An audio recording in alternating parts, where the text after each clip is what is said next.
कुछ छात्रों का मानना है कि रिजल्ट 50% आरक्षण बनाएगा, कुछ लोगों का मानना है कि 65% आरक्षण बनाएगा। महिलाओं को लेकर काफी उलझन है कि उनका रिजल्ट किस तरह से बनेगा। क्या 70% की जो बात कर रही है किया जा रहा है 1 to 5 में, क्या वो बनेगा भी या नहीं बनेगा? ऑफिशियली अभी तक कुछ आ नहीं रहा है।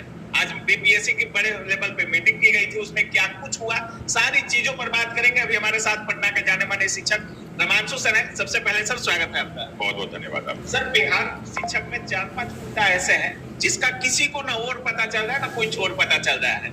सबसे बड़ा मुद्दा तो ये है कि रिजल्ट अगर आएगा कैसे आएगा? क्या 50% रिजल्ट आरक्षण पर आएगा, या जो 65% वाला जो मुद्दा था जिसको ठुकरा दिया गया, उस पर जब तक फैसला नहीं आ जाता है तब तक आएगा? रिजल्ट दिया कैसे जाएगा? कब तक रिजल्ट आने की संभावना है? देखिए 99.99% चांस है कि 50% वाले पे रिजल्ट दिया जाए। कारण क्या है कि ये मुद्दा जब हाई कोर्ट में गया तो हाई कोर्ट ने उस पर रोक लगा दिया, और फिर सुप्रीम कोर्ट भी सरकार गई तो सुप्रीम कोर्ट ने भी इसको आगे कंटिन्यू कर दिया, मैंने उसको वहीं पे रोक दिया। तो अगर किसी भी कारण से बीपीएससी उस पे जो है रिजल्ट देती है 65% वाले पे, तो फिर हाई कोर्ट में केस चला जाएगा और पूरा का पूरा भर्ती रद्द हो जाएगी। तो ऐसे कंडीशन में सरकार कोशिश यही करेगी कि 50% वाले पे ही वो रिजल्ट, मतलब 50% आरक्षण के साथ रिजल्ट जारी किया जाए। बिल्कुल बिल्कुल यही होगा। सर, एक चीज और कहा जा रहा है, 70% महिलाओं को 1 to 5 में रिजल्ट 70% महिलाओं का दिया जाएगा, या 70% आरक्षण महिलाओं को दिया जाएगा?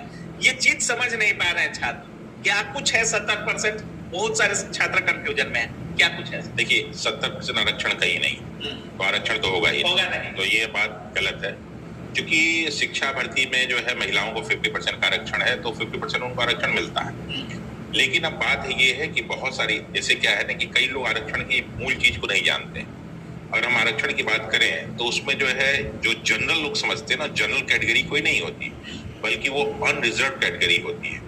अनरिजर्व का मतलब कि उसमें कोई भी शामिल हो सकता है। एक एससी का बच्चा जो पढ़ने में बहुत अच्छा है और उसके मेरिट में बहुत ऊपर नंबर है, तो वो जो है एससी कैटेगरी में उसका रिजल्ट नहीं आता, बल्कि जो है उसका अनरिजर्व में आता है।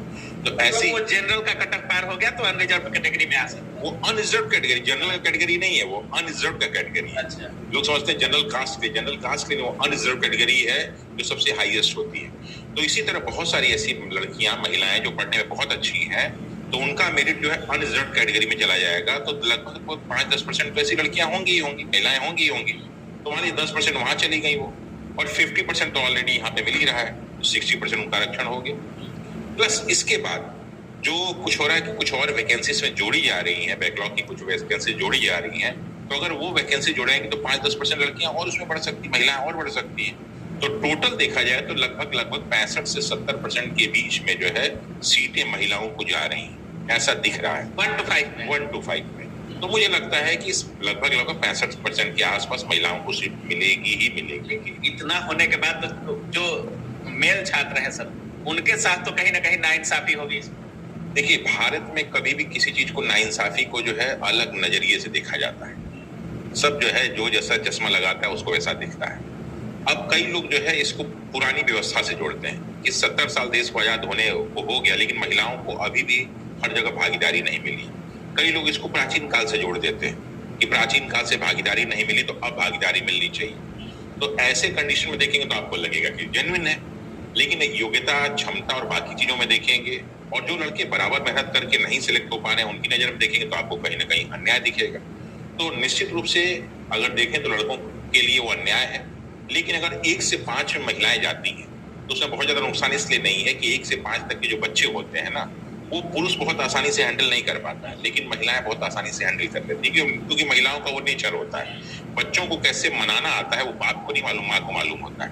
और जो महिला टीचर होती है वो स्कूल में माँ के रूप में होती है, वो कभी बाप के, और टीचर बाप के रूप में होता है। लड़के देखिए टीचरों से बहुत डरते हैं। हम लोग बचपन में मैथ के टीचर, इंग्लिश के टीचर, पीटी के टीचर से डरते थे, इन मैडम से नहीं डरते थे। मैडम हर बात खुल के कह देते थे। इसलिए अगर नुकसानदायक सर, एक चीज और है, जैसे 1 कैंडिडेट 1 रिजल्ट तो चल ही रहा है, मुद्दा हमेशा से छात्र मांग कर रहे हैं इस बात का, डोमिसाइल का मांग बिहार के छात्र बहुत ज्यादा कर रहे हैं। लेकिन 112 जो कॉलेजेज हैं सर, पूरे ऑल ओवर इंडिया में 112 कॉलेज से जो भी लोग बीएड किए हुए हैं उनकी मान्यता सुनने में आ रहा है कि रद्द कर दी गई है, 112 कॉलेज की मान्यता। तो क्या जिनका उन कॉलेज से रिजल्ट हो चुका है, क्या उनका भी मान्यता समाप्त कर दिया जाएगा? जो लोग मतलब जॉब पा लिए हैं बीपीएससी शिक्षक में, उनको भी निष्कासित किया जाएगा? क्या कुछ माजरा है सर उसका? देखिए, दरअसल क्या है कि 112 संस्थानों का नाम दिया गया है जिनकी मान्यता को रद्द किया गया, और जब मान्यता रद्द किया गया यानी कि उनको पहले जो डिग्री मिलेगी वो डिग्री मान्य नहीं, क्योंकि जब संस्था ये गलत है।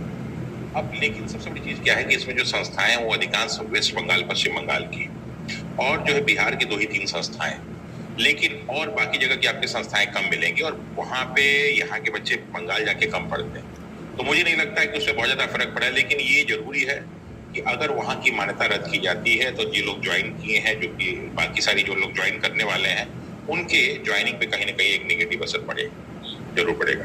तो ये तो समस्या है। दूसरा आपने कहा 1 कैंडिडेट 1 रिजल्ट, जो 1 कैंडिडेट 1 रिजल्ट की बात है, ये सबके लिए बड़ा लाभप्रद होता है। लाभप्रद होने का सबसे बड़ा रीजन क्या है कि जो है कैंडिडेट जो है, एक कैंडिडेट 5 जगह सेलेक्ट हो जा रहा है, 4 जगह सेलेक्ट हो जा रहा है, तो ऐसे में क्या है कि अगर वो एक जगह लेता है तो बाकी 3 जगह खाली रह जाता है। लेकिन अगर वही उस पे ना हो तो कम से कम सप्लीमेंट्री रिजल्ट इसे तो निकाला जाता है कि जो छोड़ दिया कम से कम उसमें शामिल हो जाए।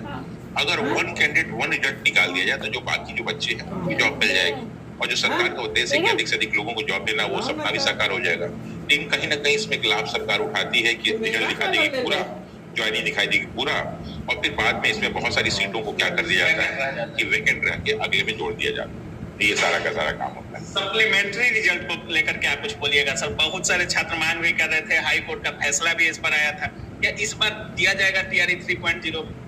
देखिए, सप्लीमेंट्री की जो बात है वो बहुत ही सही है कि जो सीटें खाली रह जाती हैं उनको उसी एग्जाम के बच्चों से भर दिया जाए। इसलिए यूपीएससी में भी सप्लीमेंट्री रिजल्ट आता है, अभी हाई कोर्ट में आया था, उसमें भी 10% का सप्लीमेंट्री रिजल्ट जो है देने की बात कही गई थी। तो इसलिए इसमें बीपीएससी टीआरई 3 में तो इनको कम से कम सप्लीमेंट्री रिजल्ट देना चाहिए, लेकिन सरकार इसमें चालाकी करती है ना कि इसमें जो सीटें बचेंगी उसको क्या करेगी, वो अगले में ट्रांसफर करेगी। ये सारा काम कब तक रिजल्ट आ सकता है सर? ये रिजल्ट तो मुझे लगता है कि अगस्त में अब तो फाइनल हो जाना चाहिए रिजल्ट। 15 अगस्त तक लोग बोल रहे हैं आंसर की आ सकता है।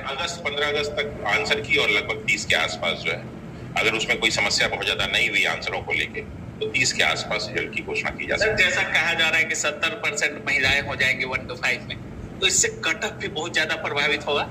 1 to 5 का 1 to 5 का प्रभावित होगा, लेकिन महिलाओं का कट ऑफ इतना ज्यादा नहीं जाता है, इसलिए उनकी जो है उससे फर्क नहीं पड़ेगा। लेकिन ये जरूरी है कि पुरुषों